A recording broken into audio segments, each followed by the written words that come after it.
नमस्कार बच्चों, कैसे हैं आप सब। आशा करती हूँ आप सभी अच्छे होंगे, स्वस्थ होंगे, खुश होंगे और अपनी पढ़ाई भी अच्छे से कर रहे होंगे। तो जैसा कि आप सभी जानते हैं, मैं हूँ आपकी हिंदी की अध्यापिका और मैं स्वागत करती हूँ आप सभी का आईसीटी दूरदर्शन के इस कार्यक्रम ज्ञानदीप में। और आज हम यहाँ पर एकत्रित हुए हैं पढ़ने के लिए क्लास 11th की हिंदी। क्लास 11th की हिंदी में आज हम पढ़ेंगे आप ही की पाठ्य पुस्तिका आरोह भाग 1 का काव्यखंड का चैप्टर 2। चैप्टर 1 जो है कबीर के पद, वो हमने पढ़ लिए थे, कंप्लीट कर लिए थे, पाठ से जुड़े हुए प्रश्नोत्तर भी हमने कर लिए थे। तो आज हम पढ़ेंगे मीरा के पद, जो कि पाठ 2 है। तो ये जो यहाँ पर पाठ दिया गया है, इसमें मीरा बाई के पद लिखे गए हैं। तो मीरा बाई के पद से आप क्या सीखते हैं? तो मीरा, आप सब जानते हैं, मीरा एक कृष्ण भक्त रही हैं, जो कृष्ण भगवान की बहुत बड़ी भक्त हम जिनको कह सकते हैं। तो उन्होंने अपने पदों में अपनी कृष्ण भक्ति को किस प्रकार से दिखाया है, किस प्रकार से व्यक्त किया है, वो आज हम इस पाठ में पढ़ेंगे। तो चलते हैं स्मार्ट बोर्ड की तरफ। सभी बच्चे अपनी पाठ्य पुस्तिका, कॉपी, पेन, पेंसिल जो भी आपके पास है वो अपने सामने रख लीजिए और जो भी आपको कठिन शब्द लगता है उसको अंडरलाइन कीजिए, उस शब्द का अर्थ लिखिए और पाठ के अर्थ को समझने की कोशिश कीजिए। पाठ जो है परीक्षाओं की दृष्टि से महत्वपूर्ण है, बार बार परीक्षाओं में आता है। तो आपको बिल्कुल इस पाठ के लिए यहाँ पर बिल्कुल भी लापरवाही बरतने की आवश्यकता नहीं है। सभी भावार्थ को समझने की कोशिश करेंगे। तो चलते हैं स्मार्ट बोर्ड की तरफ। तो पाठ शुरू करने से पहले हम थोड़ा सा मीराबाई के बारे में जानेंगे। मीराबाई को वैसे तो सभी जानते हैं, आप 11th क्लास में आ गए हैं, पहले भी आपने मीरा के पदों के बारे में पढ़ा होगा। अगर इतना विस्तार से नहीं भी पढ़ा होगा तो फिर भी थोड़ा बहुत सभी जानते हैं। जन्म यानी कि मीरा का जन्म सन 1498 कुड़की गांव मारवाड़ रियासत में हुआ था। और मीरा की प्रमुख रचनाएं मीरा पदावली, नरसिंजीरो महारो, मृत्यु सन 1546। तो यहाँ पर मीरा सगुण धारा की महत्वपूर्ण भक्त कवयित्री थी। कृष्ण की उपासिका होने के कारण उनकी कविताओं में सगुण भक्ति मुख्य रूप से मौजूद है, लेकिन निर्गुण भक्ति का प्रभाव भी मिलता है। और उनके जो गुरु हैं वो संत रैदास उनके गुरु माने जाते हैं। तो यहाँ पर मीरा के 2 पद दिए गए हैं, क्योंकि मीरा, जैसे कि मैंने आपको बताया, श्री कृष्ण की बहुत बड़ी भक्त है। श्री कृष्ण को ही अपना सब कुछ मानती है, श्री कृष्ण को अपना सब कुछ न्योछावर कर चुकी है।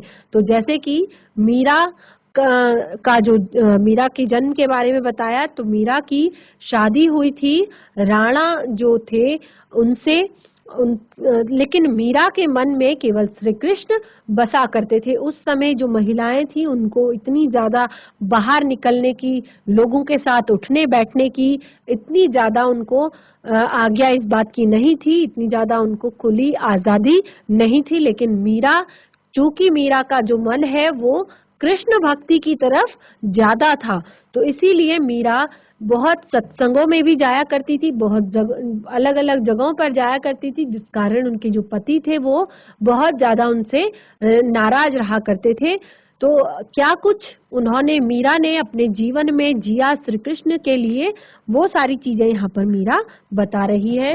तो पहला पद शुरू करते हैं। देखिए, पहली ही पंक्ति जब आप पढ़ेंगे तो आपको पता चल जाएगा कि श्री कृष्ण की जो मीराबाई जो है वो श्री कृष्ण की कितनी बड़ी भक्त है।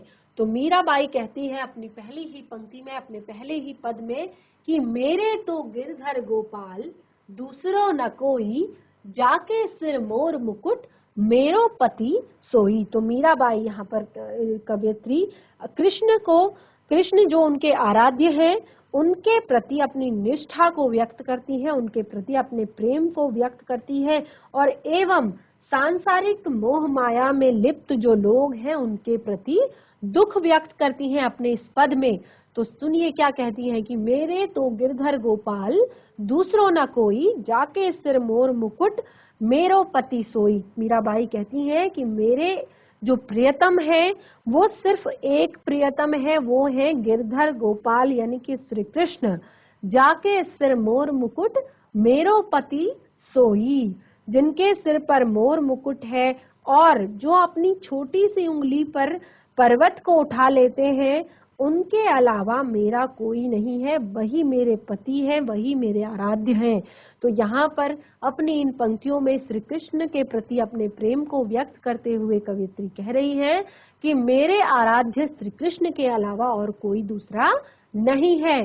छाड़ दई कुल की कानी, कहाँ करी है कोई, संतन ढिंग बैठी बैठी, लोक लाज सब खोई। तो अब यहाँ पर कवियत्री कहती है कि मैंने अपनी कुल की मर्यादा को छोड़ दिया है। छाड़ गई कुल की कानी, कहाँ करी है कोई। मैंने अपनी कुल की मर्यादा को छोड़ दिया है और मेरे बारे में कौन क्या कहता है, मैंने इस बात को भी सुनना समझना छोड़ दिया है। मुझे इस बात से अब कोई भी फर्क नहीं पड़ता। संतन ढिंग बैठी बैठी, और संतों के साथ यानी कि साधु संतों के साथ सत्संग में बैठ बैठ के लोक लाज सब खोई। तो कहते हैं कि लोक लाज को छोड़कर मैंने इस समाज की जो एक लोक लाज थी, समाज की जो कहते थे कि महिलाओं को बाहर नहीं निकलना है, महिलाओं को लोगों के बीच में नहीं बैठना चाहिए, तो ये सारी जो लोक लाज है मैंने ये सब छोड़ के सत्संग धारण कर लिया है, सत्संग को ग्रहण कर लिया है। अब तो मैं संतों के बीच में बैठती हूँ। अगली पंक्तियां बहुत प्यारी यहाँ पर लिखी गई हैं मीराबाई द्वारा। असुवन जल सींच सींची, प्रेम बेल बोई, अब ते बेल फैल गई, आनंद फल होई। तो यहाँ पर कवियत्री कह रही है, मीराबाई कह रही है कि असुवन जल सींच सींची, आगे कहती हैं कि कृष्ण रूपी जो प्रेम बेल उन्होंने लगाई थी, प्रेम बेल जो उन्होंने बो रखी थी, आंसुओं के जल से सींच सींच कर मैंने जिसको बड़ा किया था, अब तो बेल फैल गई। तो अब वो बेल जो है वो फैल चुकी है, अब वो बेल बहुत ज्यादा फैल चुकी है। अब वो मुझे आनंद के फल दे रही है, आनंद के फल दे रही है, आनंद प्राप्ति जिससे मुझे हो रही है, अर्थात वो कृष्ण की भक्ति में पूर्ण रूप से लीन हो गई है, पूरी तरह से डूब गई है और इस कार्य में उन्हें आनंद आ रहा है। उन्हें जीवन का सुख केवल श्री कृष्ण की भक्ति में ही मिल रहा है। अगली पंक्तियों में कहती है, दूध की मथनिया बड़े प्रेम से विलोई, दधि मथी घृत काढ़ी लियो, डार दियो दही छोई। तो यहाँ पर कृष्ण भगवान के लिए कवियत्री के मन में जिस तरह की बातें हैं वो कह रही है, अपने प्रेम को वर्णित कर रही है। कहती है कि उन्होंने दूध की मथनिया बड़े प्रेम से विलोई, अर्थात अपने आराध्य श्री कृष्ण को बड़े प्रेम से मथा है, श्री कृष्ण को अपनी भक्ति से उन्होंने मथा है। दधी मथी घृत काढ़ लियो, बड़े प्रेम से उन्होंने जो दूध की मथनिया थी उसको, यानी कि श्री कृष्ण को दूध की मथनिया बताया है और उनको अपनी भक्ति से मथा है। तो अब कहती है कि उन्होंने घी निकाल लिया है, उन्होंने दही मथी घृत काढ़ लियो, डारी दही छोई। तो उन्होंने अब उस घी को निकाल लिया है, उस भक्ति को निकाल लिया है, जान लिया है कि किस चीज से भगवान प्रसन्न होते हैं, क्या भगवान को प्रिय है। तो और जो छाछ होती है, अर्थात जो फालतू चीजें होती है, जीवन की जो अनावश्यक चीजें होती हैं, वो सब उन्होंने निकाल के फेंक दी है और उनको अपने जीवन का जो मेन लक्ष्य है, मुख्य लक्ष्य है, वो अब प्राप्त हो गया है। अगली पंक्तियों में कहती है, भगत देख राजी हुई, जगत देख रोई, दासी मीरा लाल गिरधर, तारो अब मोही। श्री कृष्ण के प्रति अपने प्रेम का वर्णन करती है और कहती है कि यहाँ पर जैसे कि बताया कि कृष्ण जो है वो घी यानी कि प्रेम का प्रतीक है और छाछ जो है वो सांसारिक मोह माया का प्रतीक है। तो मीरा ने अपने जीवन से इस प्रकार विश्लेषण कर लिया है और विश्लेषण करके सांसारिक मोह माया को छोड़ दिया है। अब वो कहती हैं कि भगवान की भक्ति करते हुए जो लोग हैं, भगत देख राजी हुई। तो इस संसार में जो ऐसा व्यक्ति है जो भगवान की भक्ति करता है, उसको देख के मुझे अच्छा लगता है, मैं बहुत खुश हो जाती हूँ। जगत देख रोई। लेकिन जब इस जगत को देखती हूँ, जब इस संसार को देखती हूँ जो कि सांसारिक मोह पाश में लिप्त है, मोह माया में लिप्त है, तो मुझे उन्हें देखकर बहुत पीड़ा होती है, बहुत दुख होता है और मुझे रोना आता है संसार को इस अवस्था में देखकर कि वो केवल भोग में लिप्त है। दासी मीरा लाल गिरधर तारो अब मोही। तो वो कहती है, हे श्री कृष्ण, मैं तुम्हारी दासी हूँ और अब तुम ही हो जो मुझे इस संसार से पार लगाओगे, इस संसार रूपी भव सागर से पार लगाओगे, तार दोगे मुझे। तो इस तरह मीरा ने अपने पहले पद में बहुत सुंदर तरीके से हमें बताने की कोशिश की है कि सांसारिक जो मोह है उसको त्याग कर प्रभु भक्ति में भी थोड़ा सा मन लगाना चाहिए, थोड़ा सा सदकर्म हमें अपने लिए भी करने चाहिए। दूसरा पद यहाँ पर दिया गया है मीराबाई का, पग घुंघरू बांधी मीरा नाची, मैं तो मेरे नारायण सु आप ही हो गई सांची। अब मीराबाई अपने पैरों में घुंघरू बांधती है। जो ये पंक्तियां यहाँ पर दी गई है, यहाँ पर मीराबाई जी अपने आराध्य श्री कृष्ण के प्रेम में अमर होने की बात कर रही है। तो मीरा कहती है कि वो कृष्ण भक्ति में इतना लीन हो गई है, इतना रम गई है कि पग घुंघरू बांधी मीरा नाची। तो वो अपने पैरों में घुंघरू बांधकर भगवान कृष्ण की मूर्ति के सामने नृत्य कर रही है, भगवान के सामने नृत्य कर रही है और क्या कह रही है कि मैं तो मेरे नारायण सु आप ही हो गई सांची। और कहती है कि मैं तो अपने नारायण की हूँ, अर्थात मैंने स्वयं को, अपने आप को अपने आराध्य श्री कृष्ण को समर्पित कर दिया है और वो इससे बिल्कुल सच्ची और पवित्र हो गई है। और जब मैंने श्री कृष्ण को, स्वयं को श्री कृष्ण भगवान को समर्पित कर दिया है, श्री कृष्ण भगवान को अर्पित कर दिया है, तो वो कहती है कि मैं अब सच में पवित्र हो गई हूँ, अर्थात जो मेरे जीवन का लक्ष्य था वो मुझे प्राप्त हो गया है। लोग कहे मीरा भई बावरी, क्योंकि इतनी सारी चीजें करते हुए भी अभी भी मीरा संसार में रह रही है, सांसारिक जीवन व्यतीत कर रही है।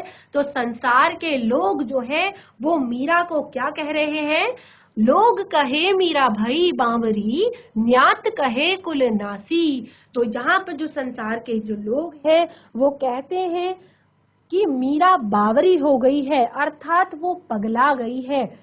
न्यात कहे कुल नासी, जो उनके न्यात है यानी कि जो उनके नाते रिश्तेदार हैं, जो उनके करीबी हैं, जो उनके कुटुंब के लोग हैं, वो कहते हैं कि ये तो कुल का नाश करने वाली है, इसने तो हमारे कुल का नाम जो है भ्रष्ट कर दिया है, कुल का नाश कर दिया है। ये तो भक्तों के बीच में घूमती है, सत्संगों में घूमती है, पैरों में घुंघरू बांध के नाचती है। तो लोग कहे मीरा भई बावरी, न्यात कहे कुल नासी। अगली पंक्तियां हैं, विष का प्याला राणा भेजा, पीवत मीरा हासी। तो यहाँ पर जब इस तरह की बात, क्योंकि मीरा जो है वो सारा समय या तो मंदिरों में या फिर साधु संतों के बीच रहती है, क्योंकि ये जो है ये राजघराने की कुलवधू और एक महिला होने के नाते आचरण के विरुद्ध मानी जाती है बात। तो सभी लोग कहते हैं कि मीरा की मति भ्रष्ट हो चुकी है और ये देखकर जो मीरा के जो पति हैं वो जो मीरा के देवर हैं, क्योंकि पति की मृत्यु हो चुकी थी, जो मीरा के देवर हैं वो उनको विष का प्याला भेजते हैं। अर्थात क्यों भेजते हैं विष का प्याला, क्योंकि वो कहते हैं ये हमारे कुल का नाश करने वाली है, हमारे राजघराने की नाक कटाने वाली है। तो वो उनके लिए विष का प्याला भेजते हैं ताकि मीरा की मृत्यु हो जाए और उन्हें ये सांसारिक जो चीजें हैं ये सब ना सुननी पड़े और इन सब से उन्हें छुटकारा मिल जाए। और लेकिन क्या होता है, पीवत मीरा हासी, इस विष के प्याले को पीते ही मीरा जो है वो फिर से हंसने लगती है। क्या क्यों हंसने लगती है? मीरा के प्रभु गिरधर नागर सहज सहज मिले अविनाशी। तो यहाँ पर मीरा इसीलिए हंसती है क्योंकि वो कहती है कि ये मूर्ख लोग हैं, इन्हें इतना भी नहीं पता कि भक्ति में इतनी शक्ति होती है कि विष का भी कोई असर नहीं होता है, चाहे आप विष दे दो, क्योंकि उनका जो मन है उन्हें इस चीज से कोई लेना देना ही नहीं है कि वो विष पी रही है या अमृत। भय उसे होता है, डरता वो इंसान है जो कुछ खोने की तैयारी में है, जिसको किसी चीज का लालच है, किसी चीज का लोभ है और उसको किसी चीज को एक खोने का डर है। लेकिन जिसका मन ही, जिसका तन भी, जिसका सब कुछ भगवान में समर्पित हो, वो क्यों डरेगा? तो उसके लिए तो विष भी अमृत के समान है। तो मीरा हंसने लगती है संसार की इस नादानी पे, कहती है कि ये मूर्ख लोग हैं, इन्हें पता नहीं है कि प्रभु भक्ति में लीन होने के कारण भक्ति में इतनी शक्ति है कि विष भी अमृत बन जाता है और इसका मुझ पर कोई असर नहीं होता है। तो यहाँ पर मीरा के प्रभु गिरधर नागर, अंतिम पंक्ति में मीराबाई कहती हैं कि मीरा के प्रभु गिरधर नागर सहज मिले अविनाशी। तो जब उन पर विष का कोई प्रभाव नहीं हुआ तो उन्हें ऐसा लगा कि जैसे उन्हें अविनाशी श्री कृष्ण के दर्शन हो गए हों। क्योंकि ऐसा किसने किया? कौन है अविनाशी? अविनाशी तो श्री कृष्ण है, जिनका कभी विनाश नहीं हो सकता, जो कभी समाप्त नहीं हो सकते, क्योंकि वो भगवान है। तो मीरा कहती है कि मेरे प्रभु श्री कृष्ण तो इतने सीधे हैं कि वे सहज ही भक्तों को दर्शन दे देते हैं, आसानी से भक्तों को दर्शन दे देते हैं। केवल आवश्यकता है तो सच्चे मन से प्रभु की भक्ति करने की, सच्चे मन से प्रभु को याद करने की। तो मीरा के जो यहाँ पर पद है, ये पद यहाँ पर समाप्त होते हैं। बहुत अच्छे और प्यारे पद यहाँ पर दिए गए हैं, बहुत अच्छा संदेश हमें ये पद देते हैं। और अब इस पाठ से जुड़े हुए कुछ प्रश्न हैं जिनको हम सॉल्व करेंगे, जिनको हम पढ़ेंगे और उसके बाद कुछ प्रश्न जो है वो आप भी सॉल्व करेंगे। तो पहला प्रश्न यहाँ पर इस पद से लिया गया है कि मीरा कृष्ण की उपासना किस रूप में करती है और वह रूप कैसा है? तो किस रूप में करती है मीरा श्री कृष्ण की उपासना? मीरा श्री कृष्ण की उपासना एक साधु के रूप में करती है। वो कहती है कि श्री कृष्ण मेरे जो भगवान हैं वो कौन है? जिनके सिर पर मोर मुकुट है, जिनके वो गिरधर गोपाल मेरे सब कुछ है, मेरे आराध्य है और वो रूप बहुत ही प्यारा है और बहुत ही ज्यादा सुंदर है। तो श्री कृष्ण भगवान का रूप कैसा होता है आप सभी को पता है। उनके काले घुंघराले बाल है, जिस पर मोर मुकुट लगा हुआ है, हाथों में बंसी धारण किए हुए हैं। तो इस प्रकार इस रूप की उपासना वह करती है और ये रूप बहुत ही ज्यादा मन को भाने वाला है। आगे की पंक्तियां हैं यहाँ पर, भाव एवं शिल्प सौंदर्य स्पष्ट कीजिए। भाव एवं शिल्प सौंदर्य स्पष्ट कीजिए। असवन जल सींच सींची, प्रेम बेल बोई, अब ते बेल फैल गई, आनंद फल होई। तो यहाँ पर सबसे पहले आपको भाव स्पष्ट करना है, उसके बाद शिल्प सौंदर्य इसका स्पष्ट करना है। तो अभी अभी हमने पाठ का भावार्थ आप लोगों को बताया है। तो ये जो प्रश्न है ये आप स्वयं से करेंगे, ये आपका होमवर्क है कि आपको पाठ कितना समझ में आया। ये दोनों जो पद है आप इनका भावार्थ लिखेंगे, क्योंकि बिल्कुल सेम ऐसे ही आपकी परीक्षाओं में भी ये दिया जाता है। आपको पाठ से जुड़े हुए कुछ पद की कुछ पंक्तियां आपके परीक्षा में दी जाती हैं और फिर आपको उनका भाव स्पष्ट करने के लिए कहा जाता है। तो ये आपका होमवर्क है, आप इस प्रश्न को स्वयं करेंगे। अगला प्रश्न है, मीरा को बावरी क्यों कहते हैं? लोग मीरा को बावरी क्यों कहते हैं? लोग मीरा को बावरी इसलिए कहते हैं क्योंकि मीरा जो है राजघराने से आती है, राजघराने की वो एक बहू रानी है, कुल वधू है, लेकिन फिर भी वो संतों के बीच में जाती है, संतों के बीच में उसका उठना बैठना है, वो कीर्तन करती है, गाने गाती है और पैरों में घुंघरू बांधकर भगवान की मूर्ति के सामने नृत्य करती है। तो इसीलिए संसार के लोग उसे बावरी कहते हैं और उसके जो नाते रिश्तेदार हैं वो उसे कुल का नाश करने वाली कुलनासी कहते हैं। अगला प्रश्न है, विष का प्याला राणा भेजिया पीवत मीरा हासी। इसमें क्या व्यंग छिपा है? व्यंग अर्थात है कि किस तरह का व्यंग यहाँ पर किया गया है। तो मीरा ने स्वयं यहाँ पर व्यंग किया है इस बात पर, विष का प्याला राणा भेजिया पीवत मीरा हासी। क्यों हंस रही है मीरा? क्योंकि जैसे कि मैंने अभी अभी आपको भावार्थ में बताया कि इस विष के प्याले को पीकर मीरा को कुछ भी नहीं हुआ, वो विष को अमृत समझकर पी गई।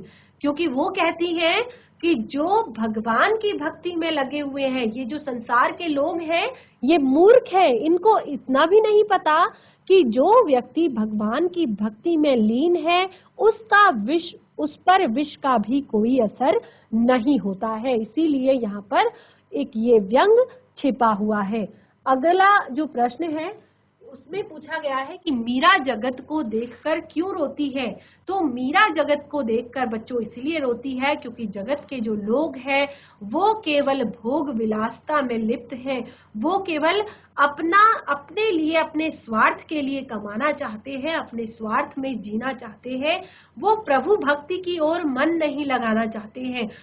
क्योंकि उनको सच्चाई नहीं पता है जगत की, उनको लगता है कि वो सारी चीजें, ये जो सारी चीजें हैं यही असल सुख है।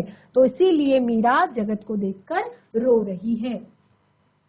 पद के आसपास के भी कुछ प्रश्न दिए गए हैं, ये भी आपका होमवर्क है क्योंकि पद आपको बहुत अच्छे से एक्सप्लेन कर दिया गया है। कल्पना करें प्रेम प्राप्ति के लिए मीरा को किन किन कठिनाइयों का सामना करना पड़ा होगा। तो इसके लिए आपको मीरा के जीवन परिचय को जानना होगा जो कि आपकी पाठ्य पुस्तिका में दिया गया है। अगला यहाँ पर प्रश्न दिया गया है, लोक लाज खोने से क्या अभिप्राय होगा या क्या अभिप्राय है। तो ये भी आपको पता है कि इस पद में लोक लाज खोने से क्या अभिप्राय है। और अंतिम यहाँ पर पंक्ति में दिया गया था कि सहज मिले अविनाशी, क्यों कहा गया है। तो ये भी आप लिख सकते हैं क्योंकि बहुत अच्छे से आपको भावार्थ समझ में आया है। अंतिम जो प्रश्न है, लोग कहे मीरा भई बावरी, न्यात कहे कुल नासी नासी। मीरा के बारे में लोग यानी कि समाज और न्यात यानी कि कुटुंब ऐसी धारणा क्यों रखता है। तो ये आप सभी को पता है कि समाज मीरा के बारे में ऐसी धारणा क्यों रखता है।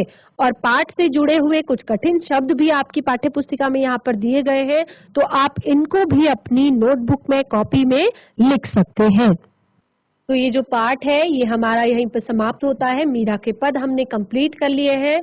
आपके अगले सेशन में मिलेंगे आपके एक नए पाठ के साथ।